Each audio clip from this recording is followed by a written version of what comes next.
Een aardbewing van 3,6 op die Richterskaal het vandaag op 2 April 2026 om 01:18 plaaslike tyd nabij Dr. J.S. Moroka plaaslike municipaliteit Nkangala, Mpumalanga, Suid-Afrika getref, of op 01 April 2026 om 22:59 UTC. Soos gerapporteer deur die vulkaanontdekking op sy webwerf, was die aardbewing op een baie vlakdiepte van 10,0 km onder die oppervlak geleë. Op koördinate breedtegraad -25.104 en lengtegraad 28.865.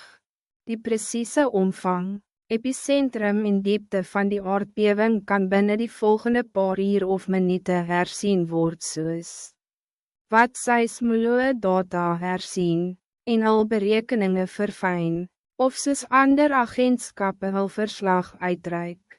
Dorpe of stede nabij die epicentrum sluit in Dr. J.S. Moroka plaaslike municipaliteit. Nkangala, Mpumalanga, geleë 7 km, of ongeveer 4,34 mijl vanaf epicentrum.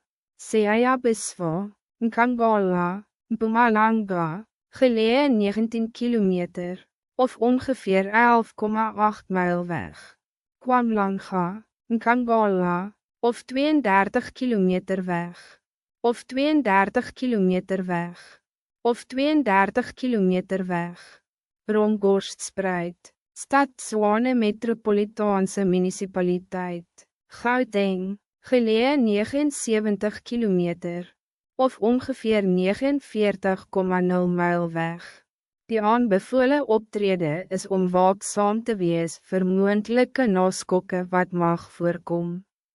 Kom ons bid dat hierdie aardbewing nie 'n groot impak op ons broers en susters daar sal hê nie, en dat daar nie meer aardbewings sal wees nie.